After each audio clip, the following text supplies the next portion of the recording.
Hello friends, स्वागत है एक बार फिर से आपका V Star Education YouTube channel पे। एंड भाई साहब, आज हम पढ़ेंगे जीपीसीआर पाथवे के बारे में। ठीक है ना। हम देखेंगे कि जीपीसीआर में कौन कौन से एग्जाम्पल आते हैं, इसका बेसिक क्या होता है। ठीक है ना। एंड हम पढ़ेंगे कौन कौन सी टर्मिनोलॉजी इसमें यूज होती है। जितने भी आप आगे जीपीसीआर पाथवे के एग्जाम्पल देखोगे, जितने भी देखोगे 7-8 पाथवे हैं भाई साहब, अगर आपने ये लेक्चर नहीं समझा तो आगे आपकी जो है समझ में नहीं आने वाला। तो इसलिए ये लेक्चर इंपॉर्टेंट है, क्योंकि यहाँ पर हम टर्मिनोलॉजी आपकी सीखेंगे। बाकी जो पाथवे हैं, पाथवे में हम डायरेक्ट पढ़ेंगे कि कौन कौन से इंटरमीडिएट होते हैं एंड किस प्रकार से वे एक्टिवेट कर देते हैं। ठीक है ना। यानी कि किस प्रकार से वे ट्रांसक्राइब करते हैं, उसमें बस खाली इतना देखेंगे। लेकिन इस जीपीसीआर पाथवे में हम एक्चुअल में टर्मिनोलॉजी देखेंगे कि आपकी किस प्रकार से जो है जीपीसीआर पाथवे काम करता है। ठीक है ना। तो ये लेक्चर नंबर 2 है आपका। लेक्चर नंबर 1 में आपका ऑलरेडी करवा चुका हूँ, जिसमें मैं आपको सिग्नल मॉलिक्यूल क्या होता है, लिगेंड क्या होता है, रिसेप्टर क्या होते हैं, ये सारी चीज मैं आपको वहां पर बता चुका हूँ। ठीक है ना। तो चलिए आइए देखिए, इसको स्टार्ट करते हैं। तो सबसे पहले एक मैं थोड़ा सा रिकैप ले लेता हूँ कि हमने पीछे क्या पढ़ा है। जिसने नहीं पढ़ा उसकी याद भी थोड़ा सा हो जाएगा। तो यहाँ पर देखने की कोशिश करो। मैंने आपको बताया था सबसे पहले कि आपका सिग्नल मॉलिक्यूल क्या होता है। सिग्नल मॉलिक्यूल को ही मैंने लिगेंड बोला था कि इसको लिगेंड के नाम से भी जाना जाता है। अब इसकी दो प्रॉपर्टी बताई थी मैंने आपको। या तो ये आपका हाइड्रोफोबिक नेचर का हो सकता है, ठीक है ना। या तो ये आपका हाइड्रोफोबिक नेचर का हो सकता है। हाइड्रोफोबिक का मतलब क्या होता है? हाइड्रो का मतलब होता है वाटर, फोबिक का मतलब होता है फियर। यानी कि ऐसा मॉलिक्यूल, ऐसा सिग्नल या फिर ऐसा लिगेंड जो कि वाटर से डरता हो, जो कि वाटर से डरता हो। यानी कि इसका नेचर कैसा होगा? इसका नेचर लिपिड जैसा होगा। ठीक है ना। इसका नेचर लिपिड के जैसा होने वाला है। इतनी बात समझ में आ गई। अब इसका नेचर लिपिड के जैसा है तो भाई साहब इसको एक सेल के थ्रू समझो। मान लो ये सेल की सेल मेम्ब्रेन है, ये सेल की सेल मेम्ब्रेन है। ठीक है ना। अब जो आपकी सेल मेम्ब्रेन होती है, सेल मेम्ब्रेन आपकी बनी हुई होती है लिपिड बाइलेयर की, लिपिड बाइलेयर की बनी हुई होती है। ठीक है ना। तो यहाँ पर देखो, अब सेल मेम्ब्रेन भी आपकी लिपिड बाइलेयर की है एंड मॉलिक्यूल भी आपका लिपिड का बना हुआ है। ठीक है ना। तो आपने एक एक सेंटेंस सुना होगा कि डिजोल्व्स लाइक डिजोल्व्स। ठीक है ना। डिजोल्व्स लाइक डिजोल्व्स, यानी कि जो जैसा होता है वो उसमें वैसा ही, उसमें अगर कोई मॉलिक्यूल आपका जो है मिला दिया जाए तो वो आराम से मिल जाता है। तो यहाँ पर ये जो आपका मॉलिक्यूल है, ये जो आपका हाइड्रोफोबिक नेचर का मॉलिक्यूल है, ये आराम से इस सेल मेम्ब्रेन को क्रॉस कर जाएगा, इस सेल मेम्ब्रेन को क्रॉस कर जाएगा। एंड आपका जितने भी लिगेंड होते हैं, इन लिगेंड के लिए जरूरी होता है कि इनका रिसेप्टर होना बहुत ज्यादा जरूरी है। ठीक है ना। यानी कि रिसेप्टर बहुत ज्यादा जरूरी है। विदाउट अगर रिसेप्टर नहीं है तो ये लिगेंड किसी काम का नहीं, तो ये लिगेंड किसी काम का नहीं। इसी प्रकार से जो हाइड्रोफोबिक होता है, अब इसका रिसेप्टर या तो साइटोसोल में प्रेजेंट हो सकता है या फिर आपके न्यूक्लियस के अंदर प्रेजेंट हो सकता है। ठीक है ना। वो डिपेंड करता है कि आपका जो हाइड्रोफोबिक सिग्नल आया है उसका किस प्रकार का जो है फंक्शन है, या फिर उसका किस प्रकार का जो है स्ट्रक्चरल है। ठीक है ना। तो उसके ऊपर डिपेंड करता है। मोस्टली जो आपके हाइड्रोफोबिक सिग्नल होते हैं ये स्मॉल होते हैं, ये आपके स्मॉल होते हैं। इतनी बात याद कर लेना, यानी कि इनका साइज आपका स्मॉल होता है। इसके एग्जांपल मैंने आपको बताए थे, जैसे कि स्टेरॉइड, जैसे कि रेटिनोइड, जैसे कि थायरोक्सिन। ठीक है ना। टीएसएच वगैरह भी इसी में आते हैं, टीएसएच वगैरह भी इसी में आते हैं, जो कि आपके इंटरनल पार्ट में, यानी कि इंटरनल सेल में जो है आपका काम करते हैं। ठीक है ना। तो अब ये हो गया आपका हाइड्रोफोबिक सिग्नल। इसके बाद दूसरा बताया था मैंने आपको कि आपके हाइड्रोफिलिक सिग्नल कौन से होते हैं। हाइड्रोफिलिक सिग्नल क्या होता है? देखो, हाइड्रो का मतलब होता है वाटर, फिलिक का मतलब होता है लविंग। यानी कि ऐसे मॉलिक्यूल जो कि वाटर लविंग हो, ऐसे मॉलिक्यूल जो कि वाटर लविंग हो। वाटर लविंग है इसका मतलब जो है ये आपके बने हुए होते हैं या तो पेप्टाइड से या फिर आपके प्रोटीन से, या तो पेप्टाइड से या फिर प्रोटीन से। एंड अगर जब ये आपके पेप्टाइड या फिर प्रोटीन से मिलकर के बने हुए हैं तो इन पे कोई ना कोई सा चार्ज होगा, या तो नेगेटिव चार्ज हो या फिर आपका पॉजिटिव चार्ज हो। एंड गाइस, जब ये चार्ज होता है तो ये अब जो है, जो आपकी सेल मेम्ब्रेन है उसको क्रॉस नहीं कर सकते, उसको क्रॉस नहीं कर सकते, क्योंकि इनके पास अब चार्ज है। तो जब ये क्रॉस नहीं कर सकते तो अब इनको जरूरत है, ये एज ए लिगेंड की तरह काम कर रहे हैं, इनको जरूरत है एक रिसेप्टर की। तो वो रिसेप्टर प्रेजेंट होगा सेल मेम्ब्रेन के ऊपर, यानी कि सेल सरफेस के ऊपर जो है आपका प्रेजेंट होगा। ठीक है ना। यानी कि इनका जो रिसेप्टर होता है, जो आपके हाइड्रोफिलिक सिग्नल होते हैं, इनका रिसेप्टर आपका सेल सरफेस के ऊपर प्रेजेंट होता है, इनका रिसेप्टर सेल सरफेस के ऊपर प्रेजेंट होता है। अगर मैं इनके साइज की बात करूं तो इनका साइज स्मॉल नहीं, इनका साइज आपका लार्ज पाया जाता है कंपेयर टू हाइड्रोफोबिक सिग्नल, ठीक है ना, हाइड्रोफोबिक लिगेंड के कंपेयर में, ठीक है ना। तो इसके बाद देखो इसका जो एग्जाम्पल है, मैंने आपको काफी सारे इसके एग्जाम्पल बताए थे, जैसे आरटी के पाथ पे पढ़ेंगे, हम आयन एक्सचेंज पाथ पे पढ़ेंगे, ठीक है ना। इसके बाद हम जीपीसीआर पाथ पे भी जो होता है आपका सेल सरफेस रिसेप्टर का ही होता है ये, ठीक है ना, ये भी आपका सेल सरफेस रिसेप्टर का पाथवे होता है, ठीक है ना। इतनी बात समझ में आ गई, बहुत ही अच्छी बात है, ठीक है ना। एंड इसके बाद क्या होता है कि आपका जैसे कि देखो अब यहाँ पर क्या है कि जो आपका हाइड्रोफोबिक है वो डायरेक्ट सेल के अंदर जा रहा था, एंड सेल के अंदर जाने के बाद रिसेप्टर से मिल रहा था, एंड जो आपके इंटरनल, याद रख लेना, जो आपके इंटरनल इंटरमीडिएट आपके सिग्नलिंग मॉलिक्यूल है उनको जाकर के ये डायरेक्ट एक्टिवेट कर रहा था, यानी कि अपना कैस्केड चला रहा था, जिसके थ्रू क्या हो रहा था अल्टीमेटली जो आपका डीएनए है वो ट्रांसक्राइब के लिए जा रहा था, मतलब जो जो भी मॉलिक्यूल जिस के लिए आया है, जिस फंक्शन के लिए आया है वो उसको परफॉर्म कर रहा था। इसी प्रकार से जो आपका हाइड्रोफिलिक है वो भी क्या काम करेगा, ये जो रिसेप्टर है, अब यहाँ पर रेस्पॉन्सिबिलिटी आ जाती है इस रिसेप्टर की, ये रिसेप्टर क्या काम करेगा, ये रिसेप्टर एक्चुअल में आपका जो इंट्रासेलुलर कैस्केड सिग्नलिंग है, जो इंट्रासेलुलर सिग्नलिंग कैस्केड है उसको चलाएगा। तो वही चीज हमें देखनी है कि किस प्रकार से चलता है, हर एक पाथवे के लिए आपके मॉलिक्यूल्स अलग होते हैं, इंटरमीडिएट्स अलग होते हैं, फंक्शन अलग होते हैं, बस हमको वो ही देखना है, वही हमको देखना है। तो चलिए आइए स्टार्ट करते हैं हम जीपीसीआर पाथवे से, ठीक है ना। हम स्टार्ट करते हैं सबसे पहले जीपीसीआर का मतलब देखते हैं कि जीपीसीआर का मतलब क्या होता है। जीपीसीआर का मतलब क्या होता है, तो वैसे इसकी फुल फॉर्म होती है जी प्रोटीन कपल्ड रिसेप्टर, आगे लिखी हुई है जी प्रोटीन कपल्ड रिसेप्टर, ठीक है ना, ये कपल्ड रिसेप्टर। तो यहाँ पर देखो अब होता क्या, पहले से थोड़ा समझ लो, पहले थोड़ा सा समझ लो कि आपका मान लो ये मैंने बना दी एक प्लाज्मा मेम्ब्रेन, मैंने ये बना दिया आपकी एक प्लाज्मा मेम्ब्रेन, इस प्लाज्मा मेम्ब्रेन के ऊपर, इस प्लाज्मा मेम्ब्रेन के ऊपर आपका एक रिसेप्टर पाया जाता है, ठीक है ना, आपका एक रिसेप्टर पाया जाएगा। एंड ये जो रिसेप्टर होगा, ये जो आपका रिसेप्टर होगा, याद रख लेना एक ही पॉलीपेप्टाइड यानी कि सिंगल पॉलीपेप्टाइड से मिलकर के बना हुआ होगा।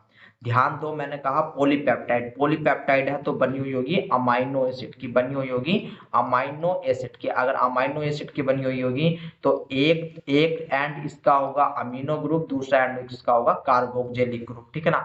यानी कि अब आपसे ये भी पूछा जाता है कि देखो अगर मैं ये इसको आउटर एरिया कर दूं, इसको आपका मैं आउटर एरिया कर दूं, यानी कि सेल का ये आउटर वाला पार्ट है एंड ये आपका इनर वाला पार्ट है, ये आपका इनर वाला पार्ट है। तो अब आपसे पूछा जाता है कि अमीनो ग्रुप जीपीसीआर में, जीपीसीआर का जो अमीनो ग्रुप रहता है वो आउटर साइड में प्रेजेंट रहता है या फिर इनर साइड में प्रेजेंट होता है। तो आपको याद रखना है जो आपका NH3 ग्रुप होता है ये आपका जो है आउटर साइड में प्रेजेंट होता है, जबकि जो कार्बोक्सिलिक ग्रुप होता है वो इनर साइड में प्रेजेंट होता है।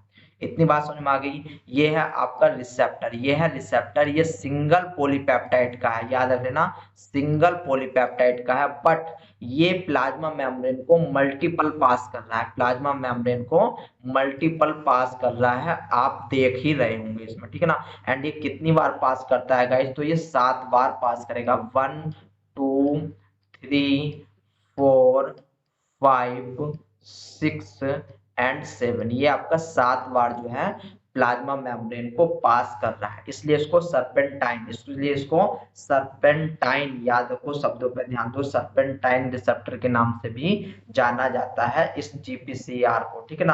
अभी हम बात करेंगे जीपीसीआर आपका एक हम बोल देते हैं ना रिसेप्टर है, तो पूरा जीपीसीआर का मतलब देखेंगे कि आपका जीपीसीआर का मतलब क्या होता है। तो यहाँ पर ये बना दिया है मैंने रिसेप्टर, ये यहाँ से लेकर के पूरा ये यहाँ से लेकर के और यहाँ तक ये आपका एक रिसेप्टर।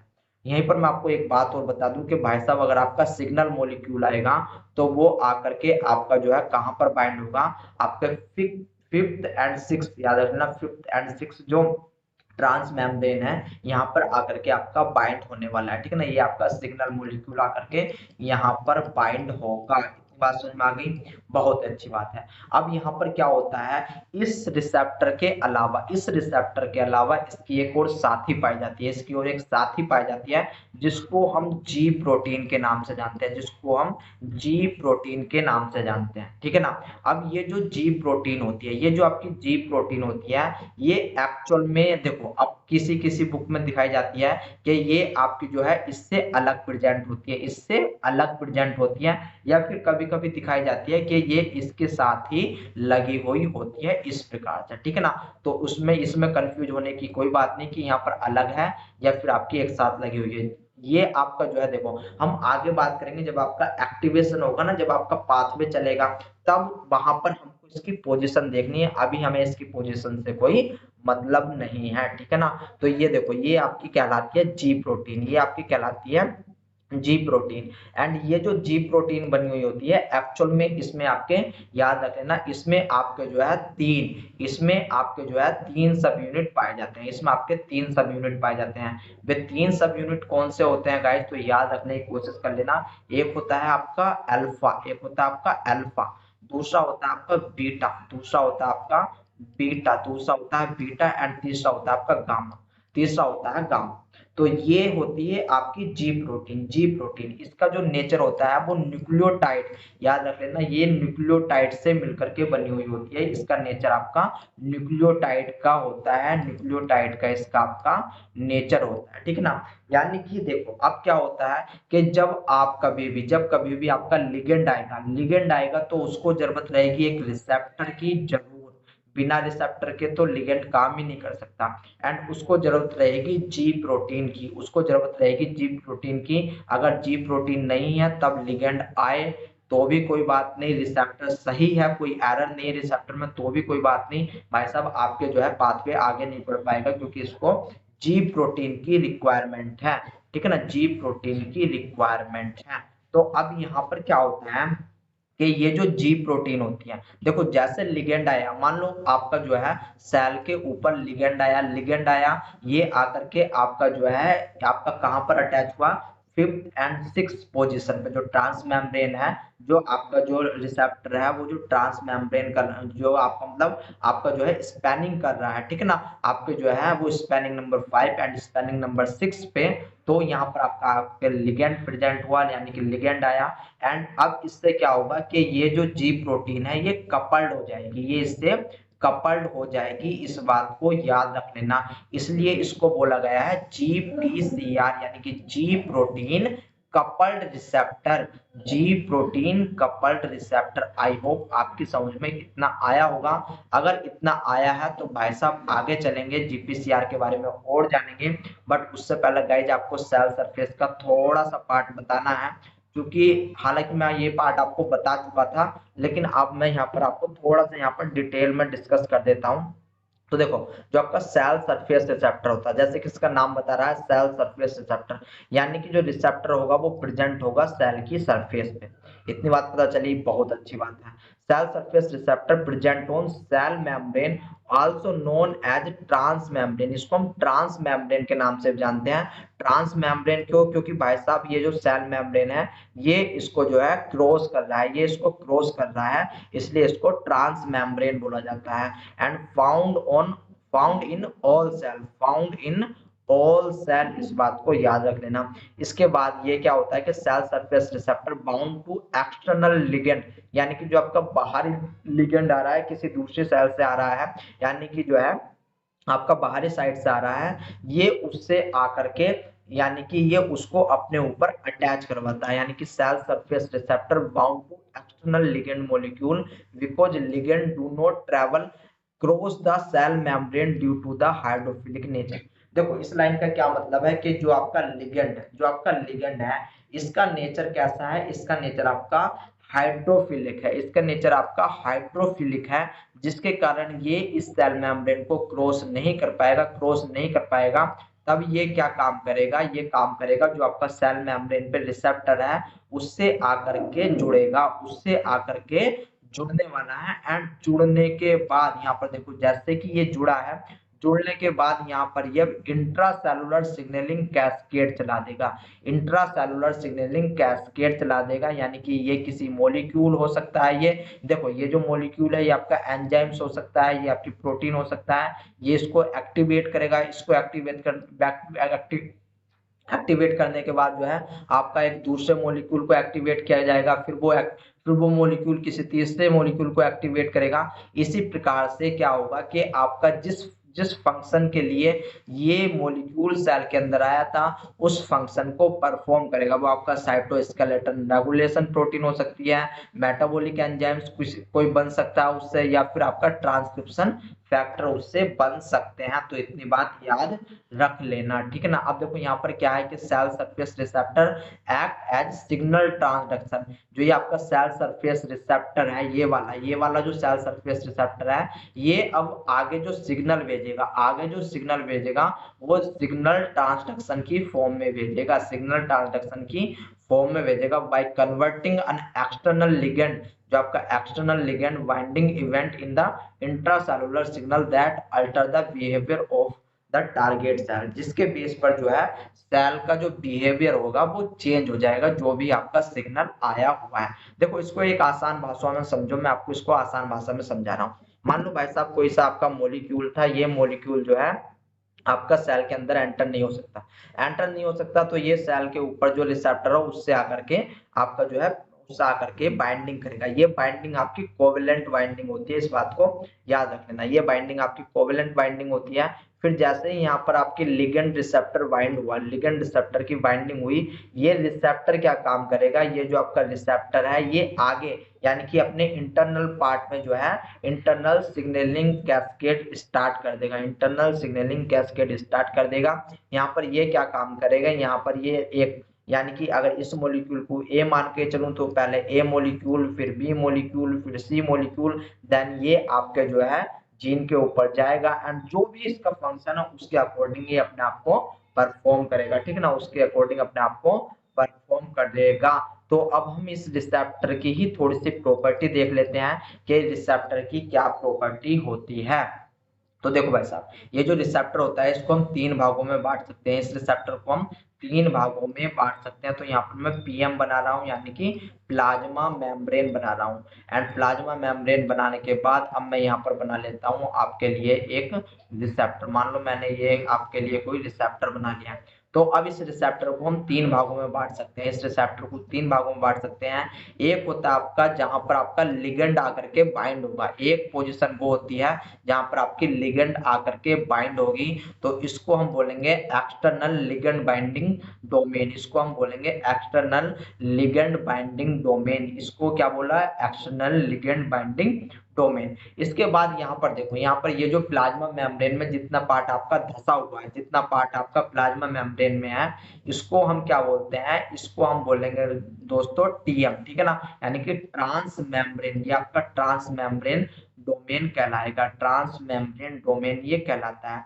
ये हाइड्रोफोबिक मेम्ब्रेन स्पिनिंग रीजन जिसको हम टीएम बोलते हैं, जिसको हम ट्रांस मेम्ब्रेन डोमेन के नाम से जानते हैं। इसके बाद फिर लास्ट आता है आपका जिसको हम इंट्रासेलुलर डोमेन बोलते हैं, इंट्रासेलुलर डोमेन बोलते हैं, जो कि आपके इंटरनल साइड में प्रेजेंट रहता है। एंड ये जो आपका इंट्रासेलुलर डोमेन होता है, एक्चुअल में जो फर्दर आपकी सिग्नलिंग है सेल के अंदर, यानी कि जो आपकी इंट्रासेलुलर सिग्नलिंग कैस्केड है, ये उसको चलाएगा, ठीक है ना। ये आपका जो आपसे सवाल पूछा जाता है, इस चीज को देखो मैं क्यों बता रहा हूँ, क्योंकि आपसे क्वेश्चन पूछा गया था कि आपका जो है अगर सेल के अंदर इंट्रासेलुलर सिग्नलिंग कैस्केड चलेगा तो वो किसके कारण चलेगा, रिसेप्टर की किस पोजीशन के कारण चलेगा। वहां पर लिखा हुआ था कि आपका एक्सटर्नल लिगेंड डोमेन, या फिर आपका टीएमडी ट्रांस मेम्ब्रेन डोमेन, या फिर आपका इंट्रासेलुलर डोमेन। तो याद रख लेना इंट्रासेलुलर डोमेन इसका आंसर है। बच्चे वहां पर क्लिक करके आए थे एक्सटर्नल लिगेंड डोमेन, जिसके कारण उनके 2 नंबर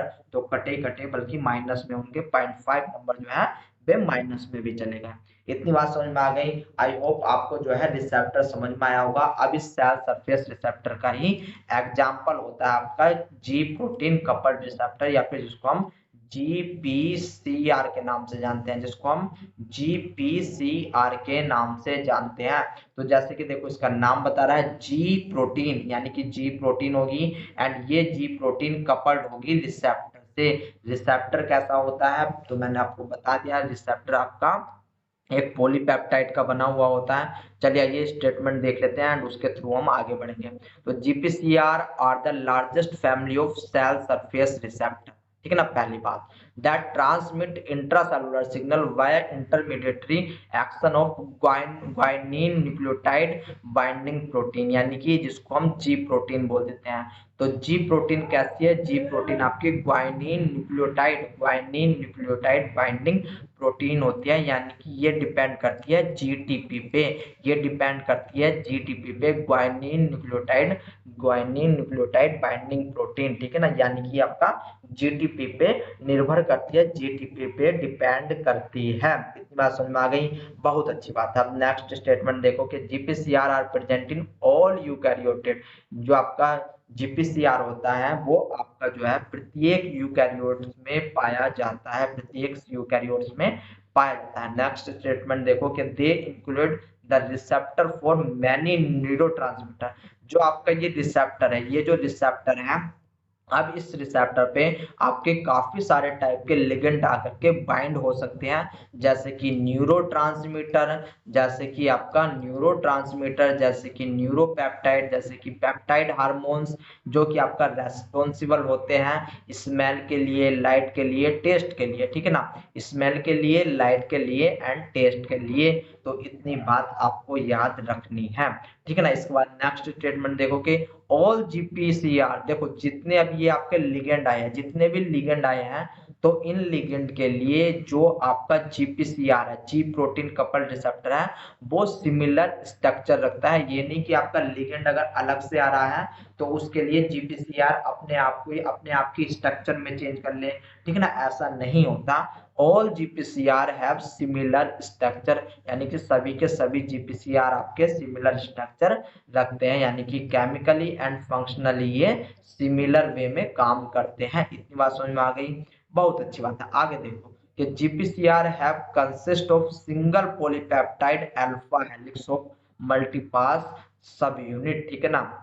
इस लाइन का क्या मतलब है, तो जो आपका जीपीसीआर होता है वो आपका क्या होता है, सिंगल पॉलीपेप्टाइड, यहां से लेकर के यहां तक ये आपका सिंगल पॉलीपेप्टाइड का बना हुआ रहता है एंड मल्टीपास नेचर का होता है। मल्टीपास में भी कितना 7 टाइम ये इसको मल्टीपास करेगा, ठीक है ना। एंड ये जो पॉलीपेप्टाइड है ये पूछी जाती है आपसे कि अल्फा हेलिक्स है या फिर बीटा शीट्स है, तो ये आपकी अल्फा हेलिक्स है, ये आपकी अल्फा हेलिक्स है, ठीक है ना। जब मैं क्वेश्चन करवाऊंगा तब मैं आपको दिखाऊंगा कि किस प्रकार से इसके ऊपर क्वेश्चन पूछा जा चुका है। स्टेटमेंट इंपोर्टेंट है, इसको याद रख लेना, ठीक है ना। इसके बाद देखो the cross the lipid bilayer 7 times, ये जो आपकी लिपिड लेयर, ये जो आपकी जो पॉलीपेप्टाइड है ये लिपिड लेयर को 7 टाइम क्रॉस करती है, ठीक है ना, 7 टाइम क्रॉस करती है, देयरफॉर कॉल्ड सर्पेंटाइन रिसेप्टर, इसलिए इसको सर्पेंटाइन रिसेप्टर भी बोला गया है। जो इसका एन टर्मिनल होता है वो आपका आउटर साइड में प्रेजेंट होता है, जबकि जो इसका सी टर्मिनल होता है वो आपका इनसाइड में प्रेजेंट होता है, ठीक है ना। तो आई होप आपको जी प्रोटीन कपल्ड रिसेप्टर का मतलब क्या होता है अब इसका मतलब पता चला होगा, ठीक है ना। अगर मतलब पता चला है बहुत अच्छी बात है। तो कुछ पॉसिबल लिगेंड देख लेते हैं जो कि आपका जीपीसीआर के लिए काम करते हैं, जैसे कि हार्मोन्स में आपके काफी सारे आ जाते हैं, ठीक है ना, न्यूरोपेप्टाइड, स्मॉल पेप्टाइड और derivative amino acid and fatty acid भी इसमें आपके एज ए लिगेंड काम करते हैं। कुछ सेंसरी जैसे कि स्मेल के लिए, लाइट के लिए, टेस्ट के लिए एंड साइट्स के लिए, ठीक है ना। कुछ इम्यूनोसेल्स मॉलिक्यूल्स आ जाते हैं, डिजीज फैक्टर आ जाते हैं, ड्रग्स आ जाती हैं, ठीक है ना। इसी के साथ साथ न्यूरोट्रांसमीटर आ जाते हैं। तो ये सारे के सारे मॉलिक्यूल्स आपके जो है जीपीसीआर पर वर्क करते हैं, आपके जो है जीपीसीआर पर वर्क करते हैं। इतनी बात समझ में आ गई, बहुत अच्छी बात है। अब चलते हैं थोड़ा आगे। अब देखो जो हम जी प्रोटीन कर रहे थे, जी प्रोटीन को देख लेते हैं कि हमारी जी प्रोटीन क्या होती है, किस प्रकार से परफॉर्म करती है, ठीक है ना, किस प्रकार से इसका जो नेचर होता है वो न्यूक्लियोटाइड, यानी कि मैंने आपको बताया था कि ये आपका जीटीपी पे डिपेंड करती है। तो किस प्रकार से जीटीपी पे डिपेंड करती है वो चीज अब हमको देखनी है। तो देखो GPCR link to trimeric G protein, मैंने आपको बताया था कि ये यहाँ पर जो है ट्राइमेरिक जी प्रोटीन से लिंक होगी, जो कि आपकी अल्फा सब यूनिट, बीटा सब unit and gamma sub unit होता है, ठीक है ना, alpha beta gamma sub unit होता है। जी प्रोटीन आर जीटीपीएज यानी कि जीटीपी बाइंडिंग स्विच प्रोटीन होती है। अगर देखो अब जो ये जी प्रोटीन होती है, ये जी प्रोटीन जो होती है ये डिपेंड करती है जीटीपीएच पे। जीटीपीएच क्या होता है? जीटीपी बाइंडिंग प्रोटीन होती है, जीटीपी बाइंडिंग प्रोटीन होती है आपकी जीटीपीएच। इस बात को याद रखना, इसी के ऊपर डिपेंड करेगा कि ये स्विच ऑन होनी है या फिर स्विच ऑफ होनी है, ठीक है ना, स्विच ऑन होनी है या फिर ये स्विच ऑफ होनी है, ठीक है ना। There are two class of GTPase. अब जो जीटीपीएच होता है उसकी दो क्लास होती है, एक में जो हम पढ़ रहे हैं ट्राइमेरिक जी प्रोटीन आती है, दूसरी में आपकी मोनोमेरिक जी प्रोटीन आती है। यहाँ पर आपका केवल और केवल जी प्रोटीन में एक ही सब यूनिट पाई जाती है, ठीक है ना, ये आपकी फर्दर काम में नहीं आती, इसलिए इतना इसको नहीं पढ़ा जाता, ना ही आपसे पूछी जाता है, आपसे केवल और केवल टाइमेरिक यानी कि ट्राइमेरिक जी प्रोटीन के बारे में ही पूछा जाता है। यहाँ पर देखने की कोशिश करो कि these protein are turn on when bound to GTP and turn off when bound to GTP. अब इस लाइन का क्या मतलब है? तो भाई साहब इस लाइन का चलिए ये मतलब समझते हैं। देखो होता क्या है, एक्चुअल में होता ये है कि आपको मैं इसको दूसरे डायग्राम से समझा देता हूँ, ठीक है ना, दूसरे डायग्राम से समझा देता हूँ। मान लो ये आपका कोई रिसेप्टर, ये आपका नॉर्मल सा रिसेप्टर है, ठीक है ना, ये आपका कोई रिसेप्टर है। इसको मैं एक काम करता हूँ, इसको मैं अपने ही मतलब थ्रू आपको समझा देता हूँ, ठीक है ना। तो देखो होया क्या है आपका, वो देखने की आप कोशिश करो। मान लो ये आपकी जी प्रोटीन है, ये आपकी जी प्रोटीन है। तो अब इस जी प्रोटीन में क्या होगा कि आपकी जो नॉर्मल फॉर्म में ये आपकी इनएक्टिव रहती है, नॉर्मल फॉर्म में इनएक्टिव रहती है। ऐसा क्यों? क्योंकि इस पे बाइंड होती है आपकी जीडीपी, इस पे बाइंड होती है ये आपकी जीडीपी, ये आपकी नॉर्मल फॉर्म में इनएक्टिव फॉर्म में है जब आपकी जीडीपी बाइंड हो रही है। तो यहाँ पर क्या होगा, यहाँ पर सिंपल सा आपकी एक एक आपका फैक्टर आएगा जिसको बोलते हैं ग्वाइनिन एक्सचेंज फैक्टर, जिसको बोलते हैं ग्वाइनिन एक्सचेंज फैक्टर। ये क्या काम करेगा, ये इस जीडीपी में एक पीआई जोड़ेगा, इस जीडीपी में एक पीआई जोड़ेगा एंड इस जीडीपी को ये कन्वर्ट कर देगा। ये मान लो मैं यहाँ पर जी प्रोटीन लिख रहा हूँ, ठीक है ना, ये आपका कोई मॉलिक्यूल हो सकता है या फिर आपका रिसेप्टर हो सकता है। तो यहाँ पर क्या होगा, अब ये जीडीपी से आपका कन्वर्ट हो जाएगी जीटीपी में, जीडीपी से जीटीपी में कन्वर्ट हो जाएगी, ठीक है ना। एंड अब इस फॉर्म में ये कहलाएगी आपकी एक्टिव फॉर्म, इस फॉर्म में ये कहलाएगी आपकी एक्टिव फॉर्म, यानी कि ये अब जो जी प्रोटीन है वो अब आपकी एक्टिव है, यानी कि काम करने के लिए तैयार है। अब इसके बाद क्या होगा कि जैसे ही ये अपना काम पूरा करेगी, जैसे ही ये अपना काम पूरा करेगी, यहाँ पर जो है एक फैक्टर आएगा जिसको हम बोलते हैं गैप, जिसको हम बोलते हैं गैप, यानी कि जीएपी, जीटीपीएज। इसको देखो जीटीपीएज एक्टिवेटर प्रोटीन, इसका फुल फॉर्म होती है जीटीपीएज एक्टिवेटर प्रोटीन, जो कि एक्चुअल में इस जीटीपी से, यानी कि जो आपका ये जीटीपी है, इस जीटीपी को हाइड्रोलाइज कर देगा, इस जीटीपी को हाइड्रोलाइज कर देगा एंड कन्वर्ट कर देगा GDP plus pi, GDP plus pi में कन्वर्ट कर देगा। तो ये दोबारा से अपनी उसी फॉर्म में जाने वाली है जिस फॉर्म में ये पहले थी, यानी कि अपनी जीडीपी फॉर्म में जाने वाली है, ठीक है ना, जीडीपी फॉर्म में जाने वाली है। अब आप बड़े ही आराम से समझ जाओगे कि यहाँ पर क्या हो रहा है एंड कैसे कैसे हो रहा है। मान लो ये आपकी एक्टिव जी प्रोटीन है, ये आपकी कोई एक्टिव जी प्रोटीन है। अगर यहाँ पर मैं एक्टिव जी प्रोटीन लिख रहा हूँ, इसका मतलब है कि यहाँ पर इससे जुड़ा हुआ है जीटीपी, इससे जुड़ी हुई है जीटीपी। एंड यहाँ पर आपकी इनएक्टिव जी प्रोटीन है, इनएक्टिव जी प्रोटीन का मतलब है यहाँ पर आपका जीडीपी है, यहाँ पर आपकी जीडीपी होती है। एंड इस जीडीपी से जीडीपी का ही जो एक्सचेंज होता है, इस जीडीपी से जो जीडीपी का एक्सचेंज होता है वही हमको देखना है।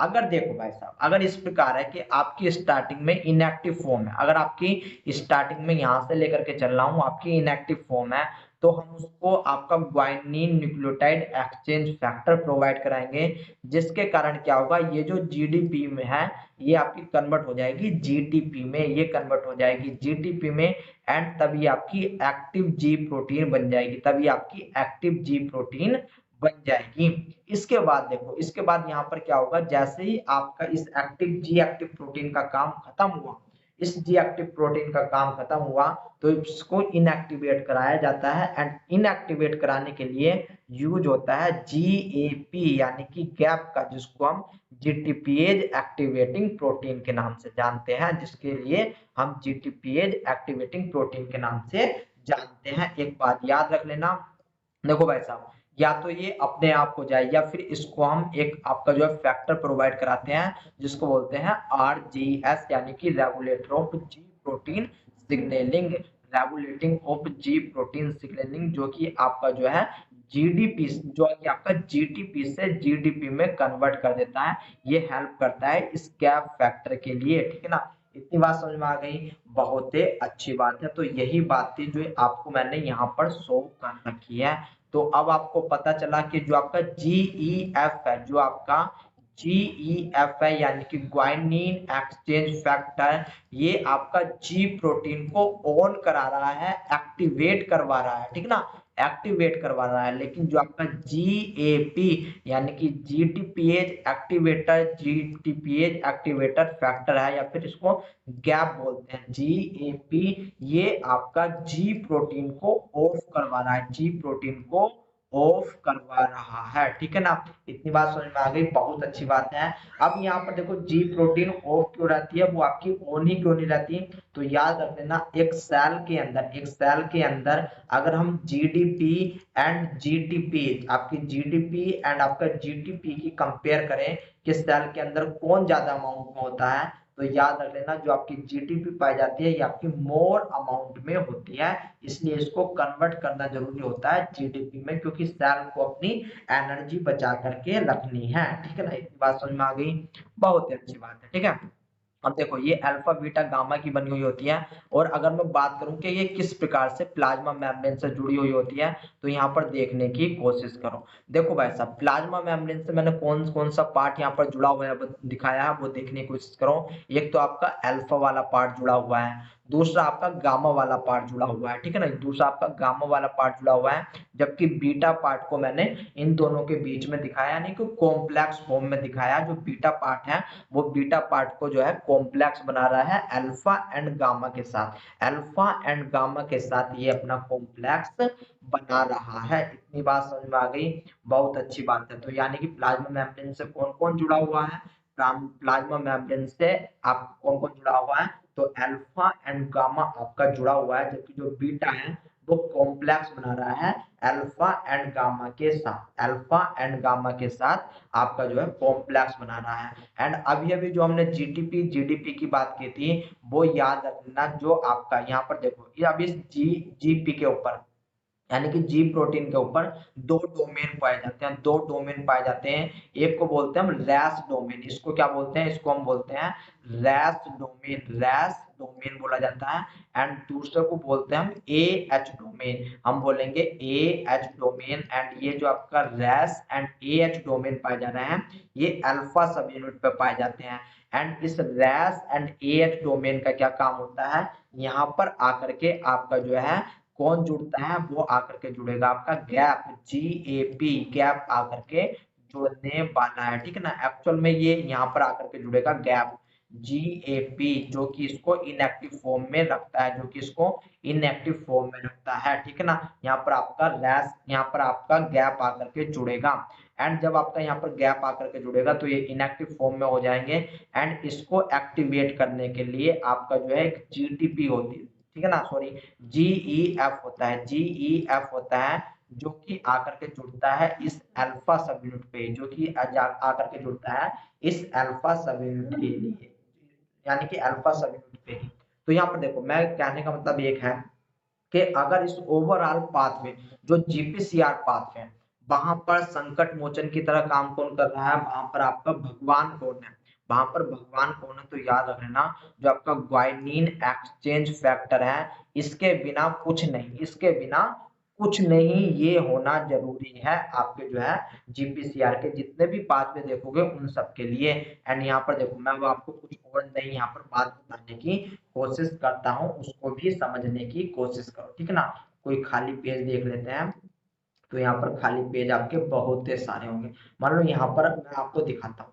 आपकी मान लो कोई जीटीपी है, जीटीपी में मैंने आपको तीन चीज बताई है। एक है अल्फा, दूसरी है बीटा एंड तीसरी है गामा। तीसरी है गामा, ठीक है ना। तो देखो भाई साहब, अगर इनके ऊपर जीडीपी प्रेजेंट है, अगर इनके ऊपर जीडीपी प्रेजेंट है, तब ये तीनों एक साथ रहेंगी, तब ये तीनों एक साथ रहने वाली है। यानी कि आपकी अल्फा भी एक साथ रहेगी, बीटा भी एक साथ रहेगी एंड आपका गामा भी एक साथ रहेगी। लेकिन यहाँ पर जैसे ही आपका ग्वाइनिन एक्सचेंज फैक्टर आएगा, ग्वाइनिन एक्सचेंज फैक्टर हो जाए आएगा, तब ये क्या काम करेगी, तब इनका जो है स्प्लिटिंग रहेगी, तब इनकी स्प्लिटिंग होगी। यानी कि अब जो है अल्फा आपका अलग हो जाएगा एंड इससे आपकी जो है जीटीपी जुड़ी हुई रहेगी आपकी, क्योंकि ये ग्वाइनिन एक्सचेंज फैक्टर जो है ये जीडीपी से जीटीपी में कन्वर्ट करा रहा है, ये आपका जीडीपी से जीटीपी में कन्वर्ट करा रहा है। इसके बाद ये बीटा एंड गामा, जो आपकी बीटा एंड गामा डोमेन है, ये आपका जो है ये डाइमर अलग हो जाएगा, ये डाइमर आपका अलग होने वाला है। इतनी बात समझ में आ गई, बहुत ही अच्छी बात है। अब ये जो अल्फा है, ये जो अल्फा है एक्चुअल में जितना भी आपका जो अंदर का इंट्रासेलुलर कैस्केड है, जो आपका इंट्रासेलुलर सिग्नलिंग है, याद रखना इंट्रासेलुलर सिग्नलिंग कैस्केड है, उस सबको अब जो है अल्फा एक्टिवेट करेगा, उस सबको अब अल्फा एक्टिवेट करेगा, इस बात को याद रख लेना। एंड ये कब करेगा, जब इस अल्फा पर जीटीपी आकर के बाइंड होगी, जब इस अल्फा पर जीटीपी आकर के बाइंड होगी, ठीक है ना। तो देखो अब मैं यहाँ पर आपको थोड़ा सा और समझा देता हूँ, उस चीज को समझने की कोशिश कर लेना। मान लो ये आपका क्या है, ये आपका मैंने बना दिया पीएम, यानी कि प्लाज्मा मेम्ब्रेन या फिर इसको सेल मेम्ब्रेन भी बोल देते हैं। यहाँ पर मैं यहाँ पर 7 ट्रांस मेम्ब्रेन बना देता हूँ, ये मैंने बना दिया आपका रिसेप्टर, ठीक है ना, ये बना दिया रिसेप्टर। फिर इसके बाद मैं इधर बना देता हूँ ये आपकी जी प्रोटीन, ठीक है ना, ये आपकी जो है जी प्रोटीन है, जिससे आपके जो है alpha beta gamma, alpha beta gamma जुड़े हुए हैं, ये अल्फा बीटा गामा है। इसके बाद यहाँ पर एक मेडिएटर होता है, इसके बाद यहाँ पर इस प्लाज्मा मेम्ब्रेन पे ही मेडिएटर होता है। ये मेडिएटर याद रख लेना, या तो कोई प्रोटीन होगी, या तो कोई प्रोटीन होगी, या फिर आपका एंजाइम्स भी हो सकता है, ठीक है ना। जो ये आपका प्रोटीन भी हो सकती है या फिर आपका कोई एंजाइम्स भी हो सकता है। तो मान लो स्टार्टिंग में आपका क्या है कि कोई लिगेंड आया, लिगेंड आया तो वो आपका कहाँ पर आकर के जुड़ेगा, जो आपकी स्पैनिंग मेम्ब्रेन है उसकी फिफ्थ एंड सिक्स्थ पोजीशन पे आकर के ये जुड़ता है। जैसे ही जुड़ता है, अब यहाँ पर क्या होगा कि आपकी जो है ये जो आपका जी प्रोटीन है, जी प्रोटीन आपकी जीडीपी फॉर्म में थी, ये आपकी जीडीपी फॉर्म में थी। बट क्या हुआ कि यहाँ पर लिगेंड आया, लिगेंड आने के बाद क्या हुआ कि यहाँ पर आपका जो है GEF आएगा, ग्वाइनिन एक्सचेंज फैक्टर आएगा। एंड जैसे ही ग्वाइनिन एक्सचेंज फैक्टर आएगा, इस जीटीपी से कहेगा कि तू हट, एंड मैं अब जो है जीटीपी यहाँ पर लगा दूंगा, जीटीपी यहाँ पर लगा दूंगा। ये आपका अल्फा है, ये बीच में यहाँ पर बीटा है एंड ये आपका गामा है, ठीक है ना, ये आपका गामा है। तो अब यहाँ पर क्या होगा, यहाँ पर देखने की कोशिश करो, जैसे कि ये आपका जीटीपी में बदला तो यहाँ पर ये स्प्लिट हो जाएगा, यहाँ पर ये स्प्लिट होगा। एंड एक्चुअल में ये स्प्लिट नहीं, एक्चुअल में ये जो जब स्प्लिट होता है ना, उसी टाइम पर ये अपना रोटेट करता है 180 डिग्री, ये रोटेट करेगा 180 डिग्री, ये रोटेट करेगा 180 डिग्री। यानी कि ये अब इधर है तो इधर का ये इधर हो जाएगा, ये इधर का इधर हो जाएगा। एंड ये जो आपको बीटा गामा चमक रहा है ये आपका इधर हो जाएगा, यानी कि जो पहले ऐसा था वो अब ऐसा हो जाएगा घूम करके, वो ऐसा हो जाएगा घूम करके। यानी कि अब देखो कहने का मतलब ये है कि ये जो आपका जी अल्फा है, ये जी अल्फा आपका यहाँ पर आएगा, इस जगह पर आएगा जी अल्फा, जिससे आपकी प्रेजेंट है जीटीपी। जीटीपी ये क्या है, ये आपका अल्फा है, जी अल्फा, जी अल्फा है। अब यहाँ पर क्या काम होता है कि मान लो यहाँ पर कोई आपका एंजाइम्स है, एंजाइम्स है आपका एडिनाइलेट साइक्लेज, ठीक है ना, एंजाइम्स आपका एडिनाइलेट साइक्लेज, जिसको हम एसी के नाम से जानते हैं। अब ये क्या काम करेगा, ये इसको एक्टिवेट कर देगा, ये इसको एक्टिवेट करेगा। एंड जैसे ही इसको एक्टिवेट करेगा तो जो एडिनाइलिन साइक्लेज होता है उसका क्या काम होता है, उसका काम ये होता है कि भाई साहब वो आपका एटीपी को याद रख लेना, आपका एटीपी को मैं यहाँ पर सही से लिख रहा हूँ, आपका जो है एटीपी को कन्वर्ट कर देगा आपका एएमपी में, ठीक है ना, साइक्लिक एएमपी में आपका जो है कन्वर्ट कर देता है। एंड ये जो साइक्लिक एएमपी है एक्चुअल में यही आपका सेकेंडरी मैसेंजर की तरह काम करता है। ये किसकी तरह काम करता है? सेकेंडरी मैसेंजर की तरह काम करता है। एंड इसके बाद जो है आपका जो भी फंक्शन परफॉर्म करने के लिए आपका मॉलिक्यूल आया है, अब क्या होगा कि अब जो है आपका वो फंक्शन परफॉर्म होगा, वो फंक्शन परफॉर्म होने वाला है। तो अब इसकी थोड़ी सी थ्योरी देख लेते हैं गाइज कि आपका थ्योरी में क्या लिखा हुआ है, ठीक है ना, क्योंकि थ्योरी पढ़नी आपके लिए बहुत ही ज्यादा जरूरी हो जाती है। ये आपने पढ़ लिया है कि किस प्रकार से आपका जीटीपी से जीडीपी में जाता है, जीडीपी से आपका जीटीपी में जा रहा था, ठीक है ना। यहाँ पर देखो ये शो करा गया है, यहाँ पर आपको दिखाया गया है कि स्टार्टिंग में जब आपका लिगेंड नहीं आया तब आपकी जो है ये पोजीशन थी, एंड आपकी जो है जीडीपी जो है वो जीटीपी से बाइंड थी। लेकिन इसके बाद क्या हुआ कि अब जैसे ही आपका लिगेंड आता है तो जी अल्फा अलग हो जाता है एंड ये चेंज हो जाता है जीटीपी में, ये चेंज हो जाता है जीटीपी में। एंड ये जो जीटीपी में है ये आपका 180 डिग्री रोटेट करेगा, एंड रोटेट करने के बाद इस प्लाज्मा मेम्ब्रेन पे ही एक मेडिएटर होता है जो कि या तो एंजाइम्स हो सकता है या फिर आपका जो है प्रोटीन हो सकती है, ठीक है ना। आगे हम पढ़ेंगे यहाँ पर अभी केवल आप एसी को लेकर के ही मत चलना कि आपका केवल और केवल एसी पाया जाएगा। एसी के अलावा भी आपके और बहुत सारे मॉलिक्यूल्स होते हैं और बहुत सारे मेडिएटर होते हैं, लेकिन एसी इसलिए बताया है क्योंकि आगे जो हमारा नेक्स्ट टॉपिक है वो हम एसी पे ही देखने वाले हैं। ये आपका एडिनाइलेट साइक्लेज होता है जो कि आपका एटीपी, याद रखना, जो कि आपका एटीपी को कन्वर्ट कर देता है किसमें? साइक्लिक एएमपी में कन्वर्ट कर देता है। इसकी हम स्ट्रक्चर नेक्स्ट अपने लेक्चर में देखने वाले हैं इसकी स्ट्रक्चर, ठीक है ना। तो इसके बाद देखो जो जी प्रोटीन है ये मैं आपको बता चुका हूं कि G protein are attach to the cytoplasmic face. जो जी प्रोटीन होती है ये प्रेजेंट होती है साइटोप्लाज्मिक फेस पे और plasma membrane and ligand binding to GPCR lead to the activation of associate signal transducing G protein. All G protein contain three sub unit alpha beta gamma, and जो आपकी alpha and gamma होती है, alpha and gamma sub unit of G protein are anchor to the membrane lipid. मैंने आपको दिखाया था कि किस प्रकार से आपकी अल्फा एंड गामा जो है वो मेम्ब्रेन से लिंक्ड थी या फिर एंकर्ड थी। इसके बाद जो बीटा सब यूनिट होती है ये एक्चुअल में आपकी जो है लिंक्ड नहीं होती, लेकिन ये आपके जो है गामा एंड अल्फा के साथ आपका जो है कॉम्प्लेक्स स्ट्रक्चर बनाती है। एंड इन तीनों की ही स्ट्रक्चर को हम बोलते हैं हेट्रोट्राइमेरिक। डाइमेरिक नहीं है, ये आपका हेट्रोट्राइमेरिक है। जब आपकी तीनों स्ट्रक्चर एक साथ आ जाएंगी तो ये बनाएगी आपकी हेट्रोट्राइमेरिक स्ट्रक्चर, आपकी अल्फा बीटा गामा, ठीक है ना। अल्फा बीटा गामा देखो यहाँ पर क्या हो रहा है, ये आपका रिसेप्टर था एंड ये आपकी जीटीपी थी, ये आपकी जीटीपी थी। नॉर्मल स्टेट में आपकी जीडीपी से लगा हुआ था, लेकिन जैसे ही आपका ये सिग्नल मॉलिक्यूल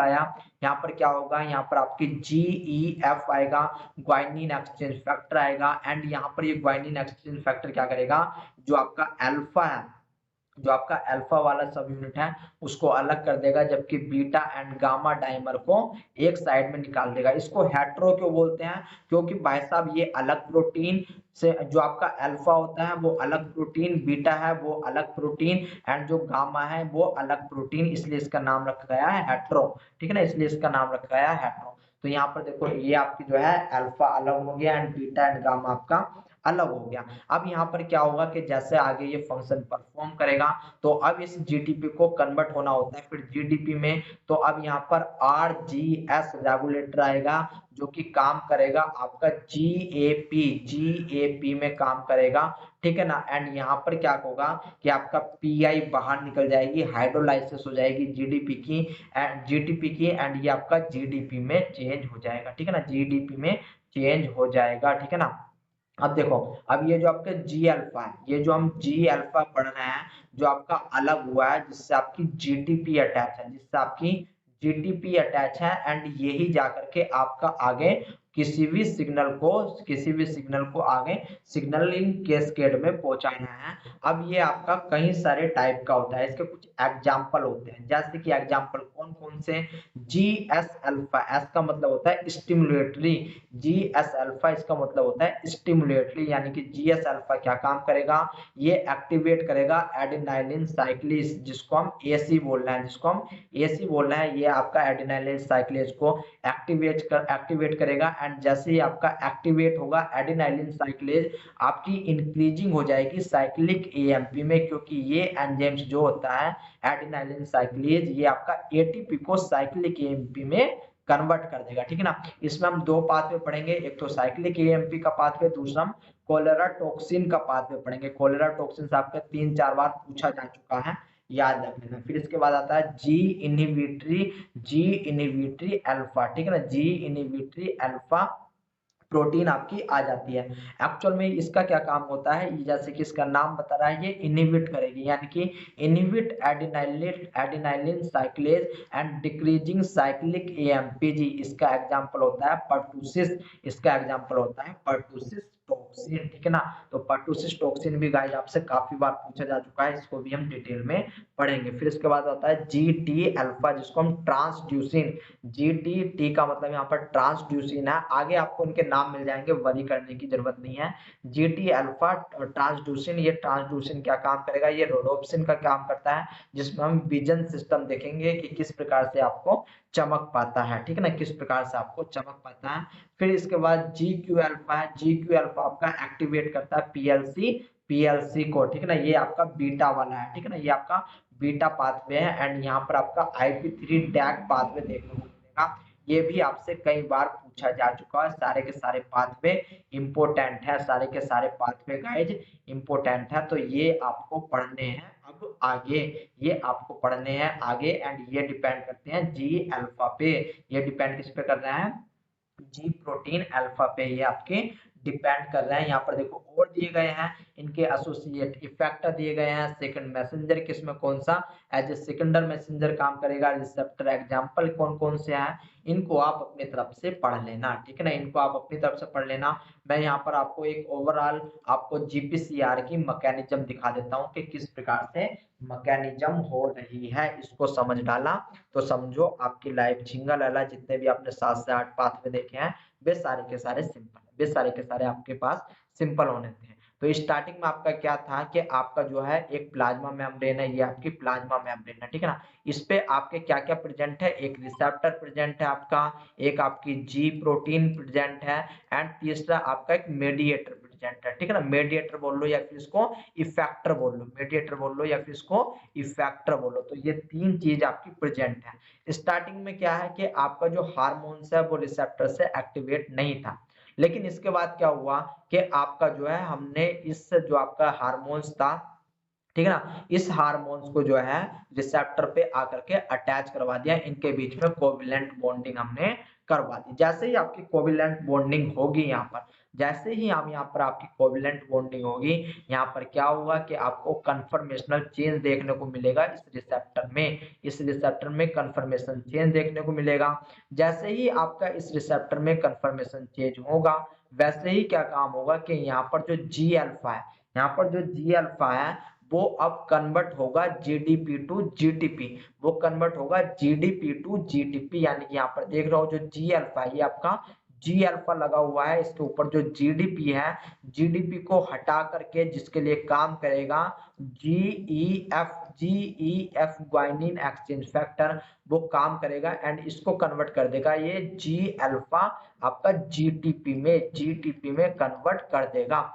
जैसे ही कन्वर्ट करेगा यहाँ पर ये डिसोसिएट हो जाएंगे, बीटा एंड जो आपका beta and gamma ji protein है वो आपकी अलग हो जाएगी, जबकि जो आपकी जी अल्फा है वो आपकी अलग हो जाएगी।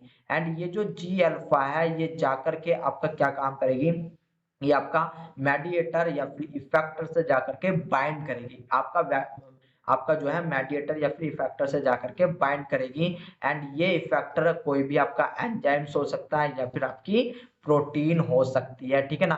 मान लो अगर ये साइक्लेज एएमपी है, ये अगर साइक्लेज एएमपी है तब ये एज ए एंजाइम्स काम कर रही है, एंड ये क्या काम करती है आपका एटीपी टू एएमपी चेंज करती है, एटीपी टू साइक्लिक एएमपी में चेंज करती है। इतनी बात पता चली, बहुत अच्छी बात है। ये एक्टिवेट हो जाएगी एंड एक्टिवेट होने के बाद अपना काम करेंगे।